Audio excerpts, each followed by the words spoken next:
Americans, what do Eurpoeans have every day that you see as a luxury? This is only really true for Southern Europe, but cheap wine by the glass, cheap coffee and pastries. Cafes in the US are marketed as very trendy, and if you want a pastry and a coffee, you should be ready to pay like $8–10. In most of Italy, Portugal and Spain, you can get coffee and a croissant for like €3. I live in Czech Republic and we can get it for about €2 also.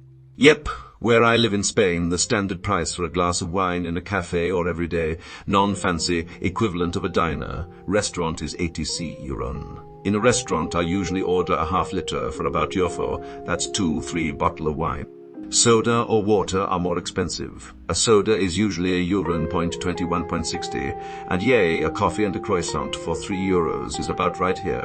Cheap for you, we have a different salary. A croissant for €3 isn't cheap. 6 weeks vacation, extra pay just for vacation, at least in Germany, government healthcare. Extra pay just for vacation? Wait, is that paid vacation? It's amazing to me that healthcare is something us Americans want so bad but fucking never vote for it. It would literally fix so many issues. Vacation. My husband, we're Canadian, did his postdoc in Finland. When he was signing his contract, they said, "You'll get 6 weeks paid vacation and you have to take it." He was shocked. He had friends elsewhere doing postdocs who were doing 14-hour workdays, 6–7 days a week, no vacation, let alone paid vacation. One of the years when he was nearing the end of his cycle, I reached out and in a panic said, "You have 3.5 days that you have to use," unbeknownst to us. So we booked a trip for an extended weekend away. I miss that, and it's something we both negotiate when starting new jobs. Rather take a bit of a lower salary with more vacation. 1 week after 2–3 years in most positions is insanity. Time. I spent time abroad in Italy for school, and there was just so much less of a rush everywhere. Oftentimes the latest person to my classes, we were professors. Everyone really took their time, and I didn't really feel the bustle of constantly going somewhere when I was there.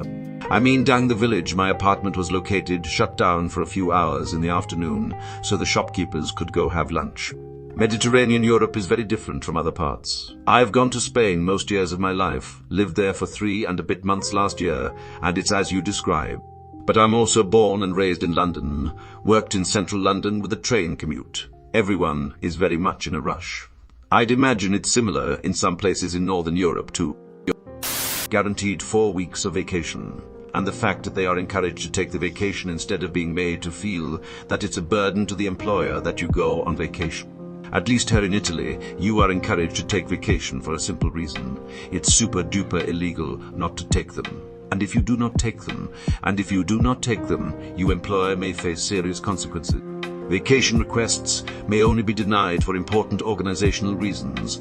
You might need X people trained to do something specific at any time, AJ, in hospitals. And if an alternative vacation plan is proposed by the employer. My boss in the UK recently spoke to me about my leave. He said that I hadn't taken a day off in over 4 months and wanted to remind me to take time off. Over the pandemic, my company also done a few mental health days, so every non-customer facing department got closed for the day so everyone could have a rest. The people in customer facing roles had an additional day of annual leave, added to be taken at their will. Affordable universities. Our daughter is going to university in Scotland. Our friends always respond with shock at the luxury of going overseas for school until I tell them it's 1/2 the cost of an equivalent US college. That includes travel expenses. If you're Scottish, it's free.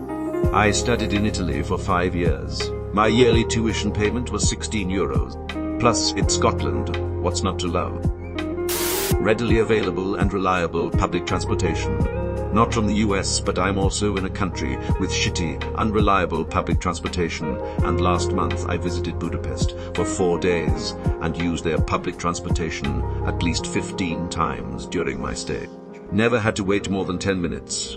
Worst delay I saw was like 3 minutes, and not once has a bus or a train tram never just showed up. It was great. This blew me away traveling in Europe. Doesn't matter where you are, even if it's some middle of nowhere farm town. You're never far from a train station, and you can just hop a train and go anywhere you want. Would love to have that here, but no. We only have rail links between some major cities, and since I live in a more rural area, I got to drive 4 hours everywhere. In Europe, all I had to do was drive 20 minutes to a train station and just chill on the train for a few hours. It was great. Local bakeries with wonderful, fair-priced food, readily available on their walking commute. Oh man, the bread is so amazing and fresh. The bakery next to my house makes me hate myself because every morning smells so good that I have no choice but to go over and buy something. I've lived here a year and already gained 20.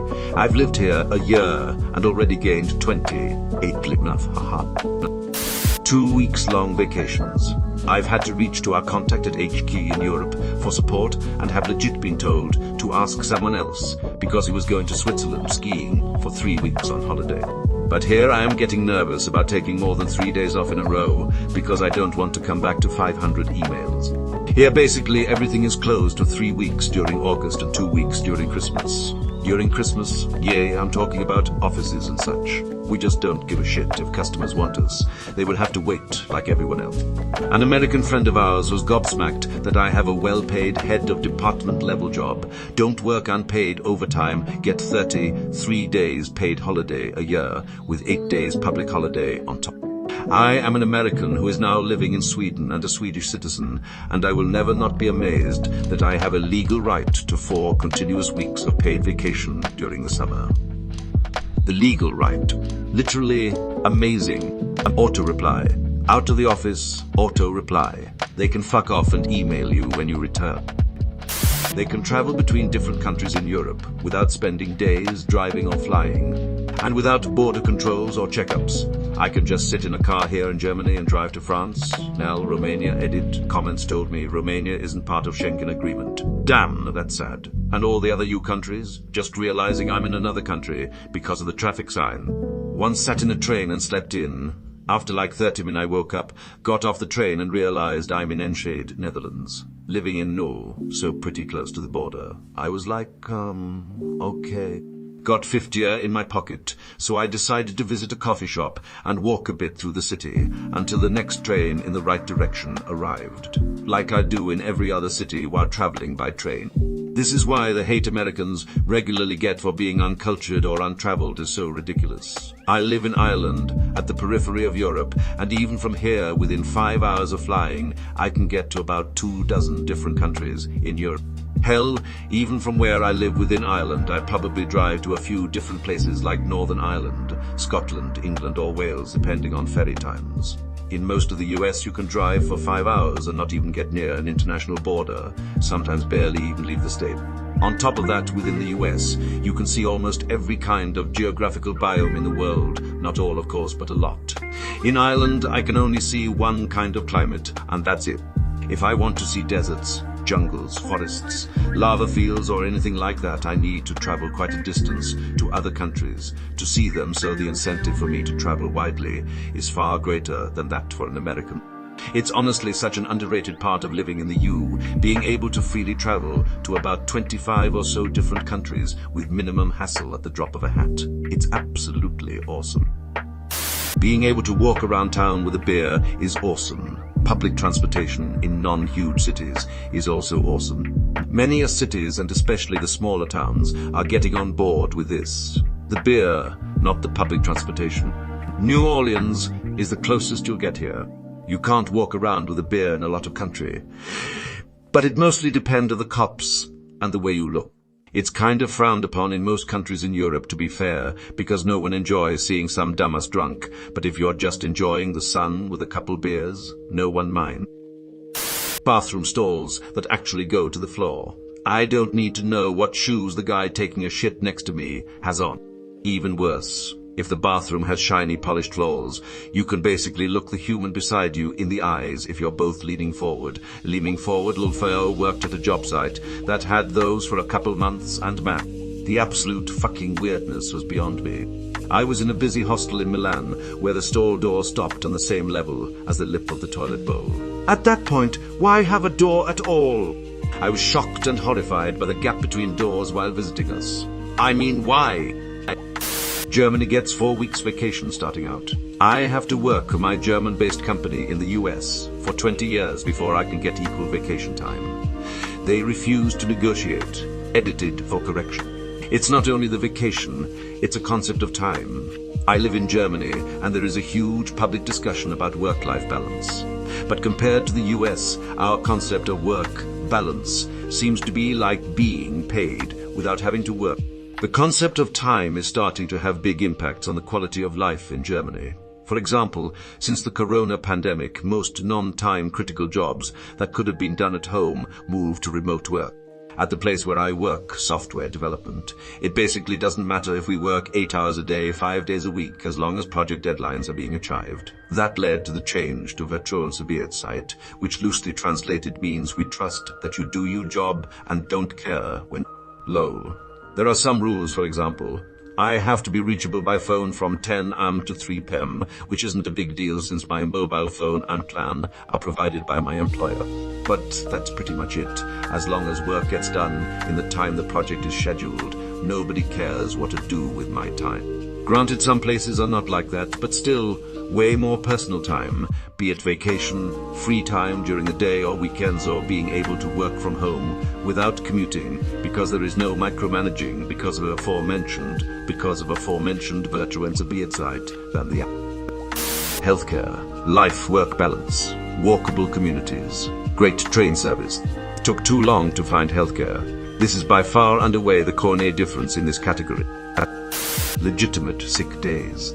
I recently read a post of an American resident doctor who couldn't afford to take vacation because they had to spend it on sick days. Not going to lie, my brain, short-circuited at that a bit. Was a doctor supposed to come sick to a hospital full of other sick people to avoid personal financial penalties? €1 espressos.